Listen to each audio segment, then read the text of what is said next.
وہی بلبلا تھا، وہی ٹارگٹ تھا. لیکن دوستو آج ہم 2021 کے اندر کھڑے ہیں، 2021 میں ہم پہنچے ہیں. 74 سال جو ہے پاکستان کو بنے ہوئے ہو گئے. ہمیں آج یہ چیز دیکھنی ہے ان 74 سالوں کے اندر اللہ رب العالمین نے اپنے سارے خزانے ہم پہ کھول دیے. ہماری زمینوں نے ہم فصلوں کو ان کی پیداوار کے اندر اضافہ کر دیا. ہم نے ایٹم بم بنانا چاہا، اللہ نے ہمیں ایٹم بم بنانے کی توفیق دے دی. ہم نے ماؤنٹ ایورسٹ کو اگر ہم نے سر کرنے کا ارادہ کیا، اللہ نے ایسے نوجوان اور ایسی خواتین پیدا کر دی اس قوم کے اندر جنہوں نے یہ ٹارگٹ پورا کیا. اگر ہم نے کہا ہم نے یورینیم کو افزودہ کرنا ہے، اللہ نے ڈاکٹر قدیر کو پیدا کر دیا. ہم نے کہا ہم نے میزائل ٹیکنالوجی بنانی ہے، اس ہمیں مبارک مند اللہ نے پیدا کر دیا. اگر کوئی چیز رہتی ہے تو وہ وعدہ رہتا ہے جو پوری قوم نے رب کے ساتھ کیا تھا کہ پاکستان کا مطلب کیا، لا الہ الا اللہ. آج ہمارے جہاز فضاؤں میں چلتے ہیں، آج ہمارے جہاز جو ہے وہ سمندروں کی تہوں کے اندر چلتے ہیں، ہمارے میزائل جو ہے وہ فضاؤں کے اندر مار کرتے ہیں. لیکن اگر ہم اپنے نظام کو دیکھتے ہیں، اگر ہم اپنی ان تھانوں اور کچہری کو دیکھتے ہیں، اگر ہم اپنے جو ہے وہ منڈیوں اور بازاروں کو دیکھتے ہیں، اگر ہم اپنے پارلیمان کو دیکھتے ہیں، تو وہاں ہمیں لا الہ الا اللہ کی حکمرانی نصیب نہیں ہوتی. وہاں ہمیں نظر یہ آتا ہے کہ کسی اور کی کبریائی کے نعرے بلند کیے جاتے ہیں. وہی غریب جو 1947 سے پہلے بھی پستا تھا، وہی ایس ایچ او اور وہ انسپیکٹر اور وہ تھانے کا چودھری، وہ پورے علاقے کا چودھری سمجھا جاتا تھا. آج بھی راوی کے لوگوں آپ اس بات کے چشمدید گواہ ہو کہ آپ کے خطے کے اندر اب بھی وہی صورتحال ہے. آج بھی تھانے کا انسپیکٹر اپنے آپ کو اس کا چودھری سمجھتا ہے. جھوٹی ایف آئی آر کی صورت کے اندر لوگوں کے اوپر خوف و ہراس کی کیفیت پیدا کی جاتی ہے. مجھے بتائیے کہ ان لوگوں کو کون سی آزادی نصیب ہوئی راوی سرکل کے لوگوں کہ وہاں رہتے ہوئے آپ کے میرے اوپر یہ خوف ہو کہ میری پشت کے اوپر جو ہے جھوٹی ایف آئی آر دے دی جائے گی، مجھے اس طریقے سے خوف اور جبر کا سامنا کرنا پڑے گا اور میری یہ پوری زندگی کی جو ہے وہ کمائی لٹ جائے گی. تو دوستو پھر مجھے پاکستان کے اندر آنے کا، میرے آباء و اجداد کو پاکستان کے لیے اپنی جانوں کو قربان کرنے کا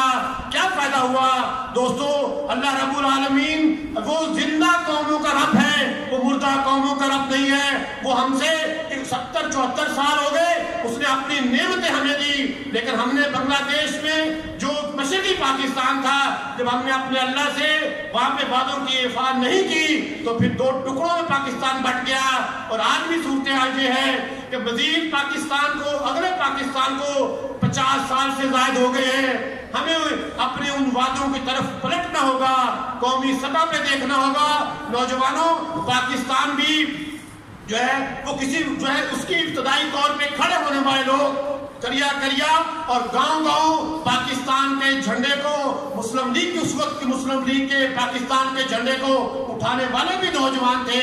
تو آئیے اب 50 سال بعد آج کا پاکستان یہ تقاضا کرتا ہے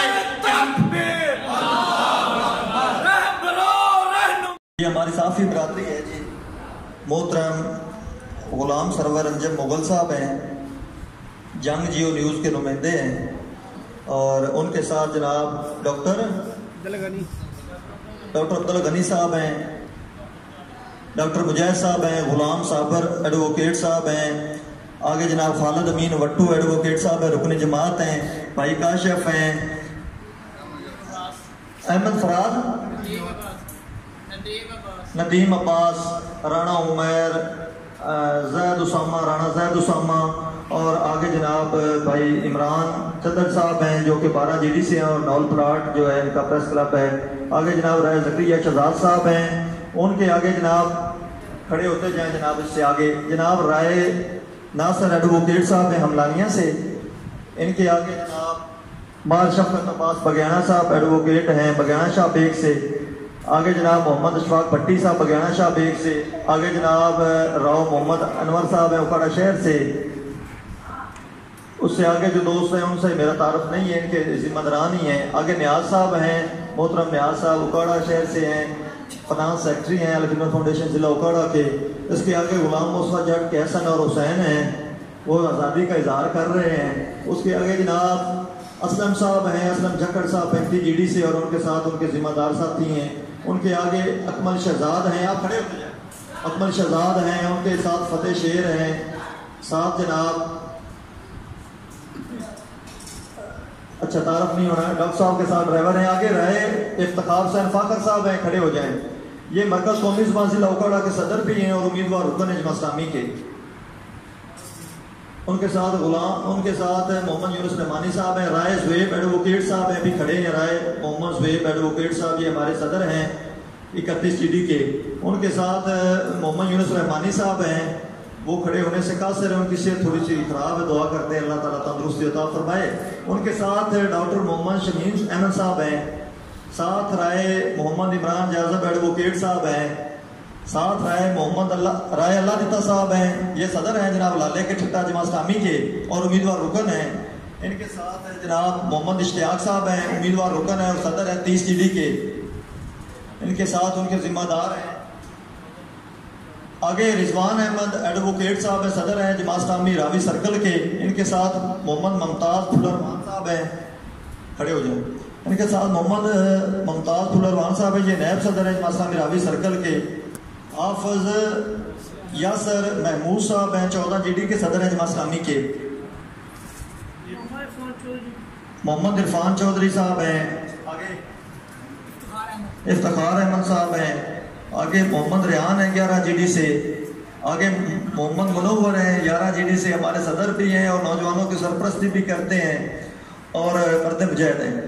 آگے ان کے ہیں محمد نواز ایڈوکیٹ صاحب، محمد نواز بگیانہ ایڈوکیٹ، یہ بگیانہ شاہ بیگ سے ہیں۔ آگے جناب محمد ثقلین احمد ہیں بگیانہ شاہ بیگ سے، ہاں جی اسد عباس بگیانہ شاہ بیگ سے ہیں۔ آگے جناب محمد وقار بگیانہ شاہ بیگ سے ہیں، علی احمد بگیانہ شاہ بیگ کے صدر ہیں اس یونٹ کے، اور راؤ محمد جمیل صاحب ہیں، سلمان اظہر شیخ صاحب ہیں، شہر کی قیادت ہے، اور میرے ساتھ دائیں جانب غلام موسیٰ جٹ صاحب ہیں، اور جناب نظر محمد خان صاحب ہیں، یہ جو آپ کی کوریج کر رہے ہیں۔ اگر میں نے ان کا نام پورا نہ لیا تو ہو سکتا ہے یہاں پہ بھی ویڈیو ڈیلیٹ ہو سکتی ہے، ہمیں خوف بھی ہوتا ہے، تو خطا کی معافی، لیکن آخر پہ یاد تو کیا۔ جناب ان کا سرسری تعارف ہو گیا، باقی تفصیل سے انشاءاللہ ملاقاتیں بھی ہوں گی اور نچلی لیول پر آپ کو بھی دعوت دیا کریں گے۔ محترم ڈاکٹر بابر رشید صاحب امیر جماعت اسلامی ضلع اوکاڑا آپ سے مخاطب۔ نحمدہ و نصلی علی رسولہ الکریم،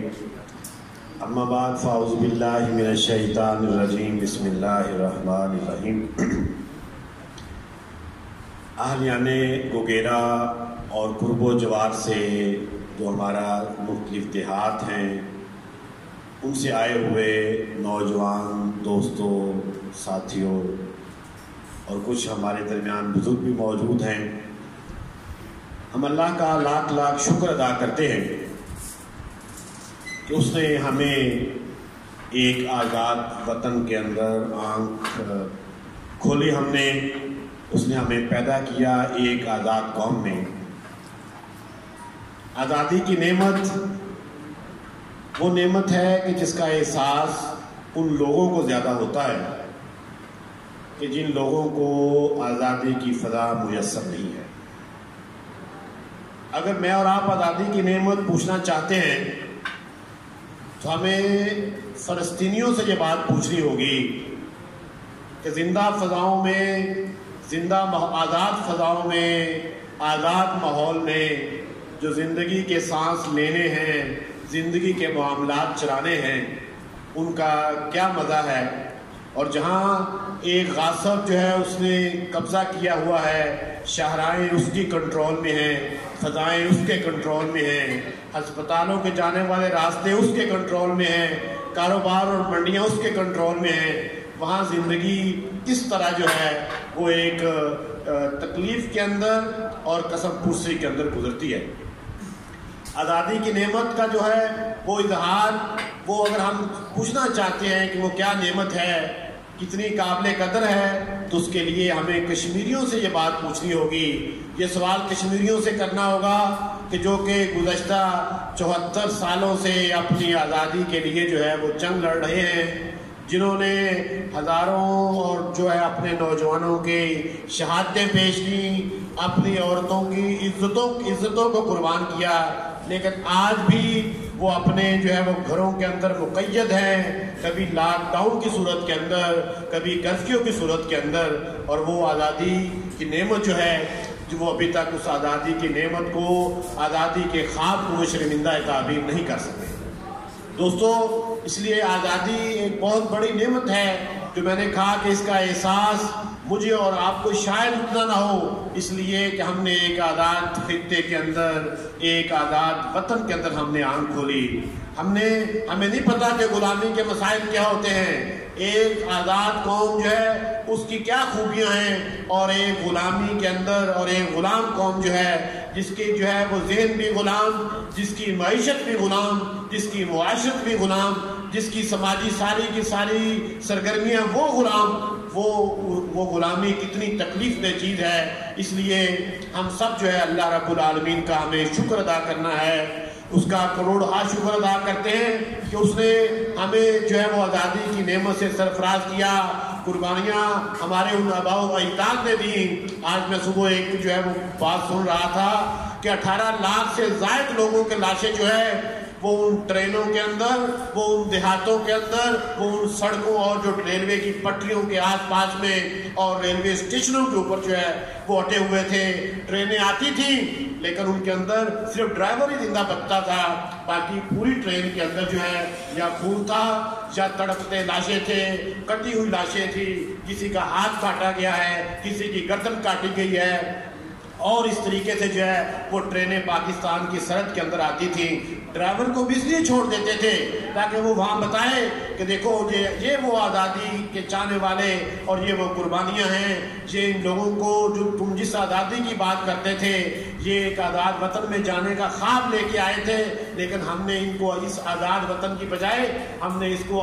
کو اس دنیا سے ہی ہم نے اٹھا کے کہیں اور بھیج دیا ہے۔ یہ وہ قربانیاں تھیں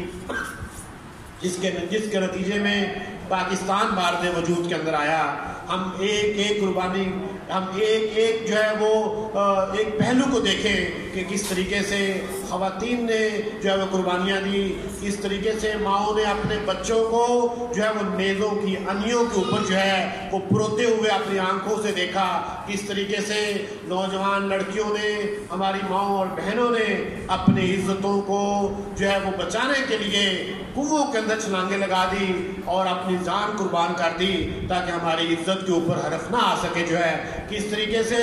جو ہے پوری حویلیوں کے اندر جو ہے کہ لوگ جو مسلمانوں کی خواتین ہیں، ہمارے بچے ہیں، ان حویلیوں کے اندر جو ہے انہوں نے پناہ لی ہوئی تھی، اور جب دیکھا کہ جو ارد گرد نوجوان جو ہمارے مرد ہیں جب ان کی شہادتیں ہو گئیں تو ان حویلیوں کو آگ لگا کے جو ہے ان بچوں، ان عورتوں کو زندہ جلا دیا گیا، اور وہ جو ہے وہ ان کی خاک جو ہے وہ راکھ کے اندر تبدیل جسموں کو کر دیا گیا، اس لیے کہ وہ پاکستان سے محبت کرتے تھے، اس لیے کہ وہ پاکستان جانا چاہتے تھے، اس لیے کہ انہوں نے پاکستان کا انتخاب کیا تھا۔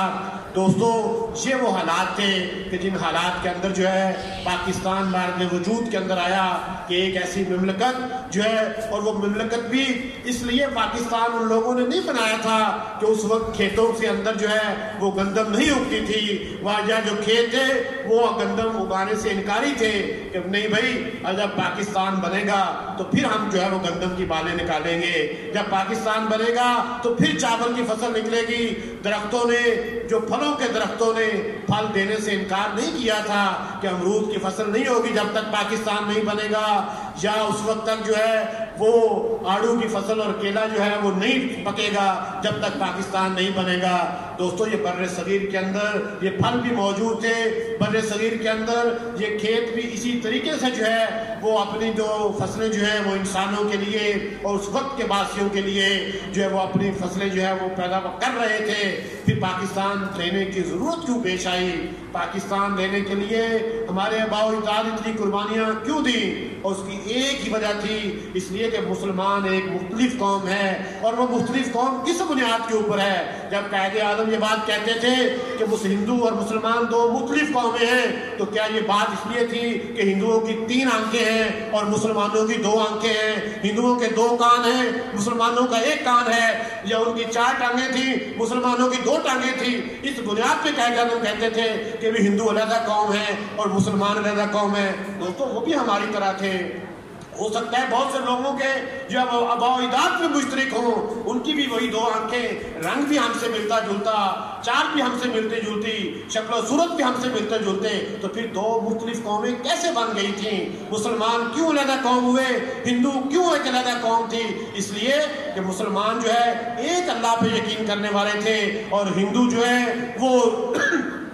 ایک سے زائد خدا کے اوپر یقین کرنے والے تھے۔ مسلمانوں کا جو ایک رسول کے اوپر ایمان لانے والے تھے، اور ہندو جو ہے اس رسول کے ماننے والے نہیں تھے۔ مسلمانوں کا پورے کا پورا جو ہے وہ زندگی گزارنے کا نظام اپنا تھا، لیکن ہندوؤں کا پورے کا پورا زندگی گزارنے کا نظام اپنا تھا۔ کوئی برہمن تھا، کوئی شودر تھا، کوئی جو ہے وہ کھتری تھا، لیکن مسلمانوں کے اندر سب ایک ہی صف میں کھڑے ہو گئے۔ محمود و ایاز، نہ کوئی بندہ رہا نہ کوئی بندہ نواز۔ یہ وہ مسلمانوں کی معاشرت تھی، مسلمانوں کی تہذیب تھی، مسلمانوں کا دین تھا، مسلمانوں کا مذہب تھا، جس نے اس کو ایک قوم بنایا۔ اس کے اندر جو ہے وہ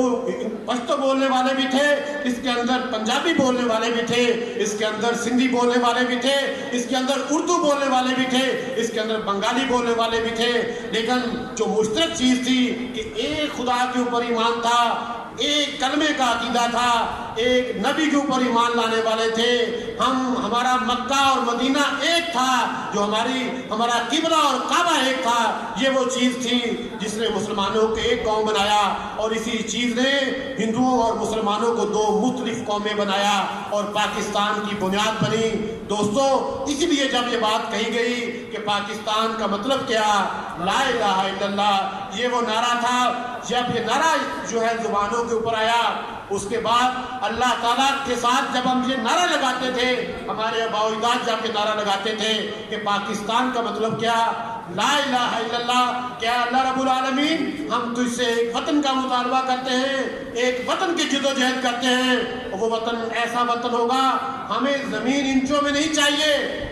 ہمیں زمین کلومیٹروں کی اوپر اس بنیاد پہ نہیں چاہیے کہ میں کچھ مربعوں کا مالک بن جاؤں۔ ہم پاکستان یا مسلمان قوم کچھ جو ہے وہ کلومیٹروں کے مالک بن جائیں، بلکہ اس لیے ہمیں زمین چاہیے، اس لیے ہمیں خطہ چاہیے، اس لیے ہمیں ملک چاہیے کہ ہم وہاں پہ لا الہ الا اللہ کا نظام جو ہے وہ وہاں پہ جاری اور ساری کرنا چاہیں گے۔ اس کی فضاؤں کے اندر کبریائی بلند ہوگی تو وہ اللہ کی کبریائی بلند ہوگی۔ اس کے جو لوگ جو ہیں وہ اللہ کے علاوہ کسی کے آگے سر بسجود نہیں ہوں گے۔ نظام چلے گا، کاروبار چلے گا، جو ہے کورٹس چلیں گی، کچہریوں کے اندر، تھانوں کے اندر، منڈیوں کے اندر جو ہے وہ لا الہ الا اللہ کا نظام چلے گا۔ دوستو، جب یہ نعرہ پاکستان کی تحریک کے اندر شامل ہوا تو پھر دیہاتوں کے دیہات، پھر لوگوں کی نسلوں کی نسلیں جو ہیں، پھر ہر مرد ہے، بوڑھا ہے، جوان ہے، عورتیں ہیں، بچے ہیں، لوگوں نے اس نعرے کے لیے اپنے آپ کو قربان کیا تھا۔ پاکستان کی اس جو ہے وہ جو باؤنڈری اور بارڈر کے لیے نہیں قربان کیا تھا، اسی لیے کیا تھا کہ ہم اس خطے کی طرف جانا چاہتے ہیں جہاں اللہ کی کبریائی بلند ہو، جہاں اللہ کا نظام ہو، جو مسلمانوں کا ملک ہو، مسلمانوں کے قانون ہو، اور ان قوانین کے مطابق ہم زندگی گزارنے والے بنے۔ 1300 سالوں کے بعد پھر جو ہے چشم فلک ایک ایسی مملکت کو وجود میں آتا دیکھ رہی تھی جو اس سے پہلے ریاست مدینہ کے وقت جو ہے اس چشم فلک نے اس ریاست کو دیکھا تھا کہ مسلمان جوک در جوک ہجرت کر رہے ہیں، اس مدینہ کی طرف ہجرت کر رہے ہیں جہاں مسلمان اللہ اور اللہ کے رسول صلی اللہ علیہ وسلم کی تعلیمات کے مطابق اپنی زندگی گزارنے کا عزم لیے ہوئے جا رہے تھے۔ اور 1947 کو بھی محترم سلمان اظہر شیخ صاحب جو کہ امیر ہیں جماعت اسلامی اکواڑہ شہر کے،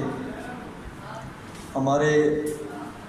امیر جماعت اسلامی ضلع اکواڑہ تشریف لا چکے ہیں جناب محترم ڈاکٹر بابر رشید صاحب۔ ہم دل کی اتھاہ گہرائیوں سے ان کو خوش آمدید کہتے ہیں۔ جناب محترم ڈاکٹر بابر رشید صاحب،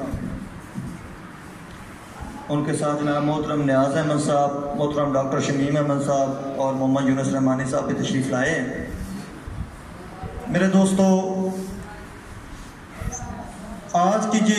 جماعت اسلامی کی جو قیادت ہے، مختلف یونین کونسلز مختلف چکوک سے یہاں پہ آئے ہیں، تشریف لائے ہیں۔ امیر محترم، یہ جو نوجوان چمکتے چہرے آپ کو نظر آ رہے ہیں، یہ ہماری قیادت ہے جماعت اسلامی راوی سرکل کی، اور بگیانہ شاہ بیگ سے 43 جی ڈی سے 11 جی ڈی سے 11 ون آر سے 12 جی ڈی سے اور 30 جی ڈی سے اور گوگرا خاص سے اور موضع ہملانیہ سے اور اسی طرح 12 جی ڈی چندراکا سے اور ناول پلاٹ سے، یہ سارے جو جتنے بھی نوجوان سامنے آ رہے ہیں، اگر ان کو بلا کر ایک ایک بندے کا تعارف اور وہ اپنی گفتگو کرے تو جناب پروگرام جو ہے وہ لمبا ہو جائے گا۔ آج کا ہمارا مقصد جو ہے وہ پرچم کشائی کا بھی ہے، وہ بھی انشاءاللہ تعالیٰ کریں گے۔ آج آپ اور ہمارے درمیان ہماری ضلع کی قیادت محترم ڈاکٹر بابر رشید صاحب تشریف لائے ہیں، تو ان کا بھی پیغام سنیں گے نوجوانوں کے نام، قوم کے نام، اور جشن آزادی کا جو اصل میسج ہے وہ بھی وہ ہمیں کنوے کریں گے۔ محترم غلام مصطفیٰ جٹ صاحب بھی میرے ساتھ موجود ہیں۔ جماعت اسلامی کا جو واحد مقصد ہے وہ بندوں کی غلامی سے نکالنا اور اللہ تعالیٰ کی غلامی میں، اللہ تعالیٰ کی بندگی میں اور نبی کریم صلی اللہ علیہ وسلم کی غلامی میں دینا ہے۔ میرے دوستو، آپ وہ لوگ ہیں جن کو اللہ تعالیٰ نے اس خاص مقصد کے لیے چن لیا ہے۔ آپ اور میرے جیسے ہزاروں نوجوان ہیں جو در بدر کے دھکے کھا رہے ہیں اور بھٹکتے پھر رہے ہیں۔ آپ اور مجھے اللہ تعالیٰ نے ایک نظریے سے جوڑ دیا ہے۔ یہ اللہ تعالیٰ کی ہم پر خاص نعمتوں میں سے ایک بڑی نعمت ہے کہ جو ہمارا عقیدہ درست کیا اور ہمیں ایک ایسی راہ پہ ڈال دیا کہ جس کی منزل جنت ہے، اور ہماری نبی کریم صلی اللہ علیہ وسلم کا حدیث مبارکہ کا مفہوم ہے کہ اعمال کا دار و مدار نیتوں پر ہے اور وہی کچھ تجھے ملے گا جیسی تجھ نے نیت کی۔ تو ہماری نیتیں جب صاف ہیں تو اللہ تعالیٰ ہمیں اجر بھی دے گا، یہ ہمیں پورا یقین ہے۔ میرے دوستو، ہمارا آج یہاں پر اکٹھے ہونے کے جو مقاصد ہیں ان میں سے ایک مقصد تو یہ ہے کہ ہماری جو قیادت ہے محترم ڈاکٹر بابر رشید صاحب امیر جماعت اسلامی ضلع اوکاڑا، ان کو ہم نے کہا تھا کہ ہم ایک ایسے دن میں ان نوجوانوں کو آپ سے ملاقات کروائیں گے کہ جو نچلی سطح پہ کام کر رہے ہیں۔ یہ یونٹس کے صدور بھی ہیں، یہاں پہ جنرل سیکرٹریز اور باقی جتنی بھی باڈیز کے ذمہ داران ہیں۔ ڈاکٹر صاحب، آج یہ لوگ اس خاطر آئے ہیں کہ ہمارا جو آزادی کا مین مقصد ہے، جس طرح پہلے محترم شیخ صاحب نے بیان کیا، وہ ہماری آنکھوں سے، ہمارے ذہنوں سے اوجھل کیوں ہوتا جا رہا ہے اور مغربی ایجنڈا ہم پر کیوں چھانے کی کوشش کر رہا ہے، اور ہمارے کچھ حکمران اس کو ایک اچھے انداز میں پیش کر رہے ہیں کہ ہمیں لگتا ہے کہ یہی ہمارا مقصد ہے۔ میرے دوستو، جماعت اسلامی پاکستان، پورے پاکستان میں خدمت کے کام بھی کر رہی ہے اور اپنے خاص موقف کے ساتھ اپنے ایجنڈے پہ کام کرتے ہوئے عوام کی خدمت کر رہی ہے۔ اگر تو زلزلہ آتا ہے تو وہاں پہ جماعت اسلامی الخدمت کے نوجوان نظر آتے ہیں، اگر یہاں پہ سیلاب آتے ہیں تو وہاں پہ الخدمت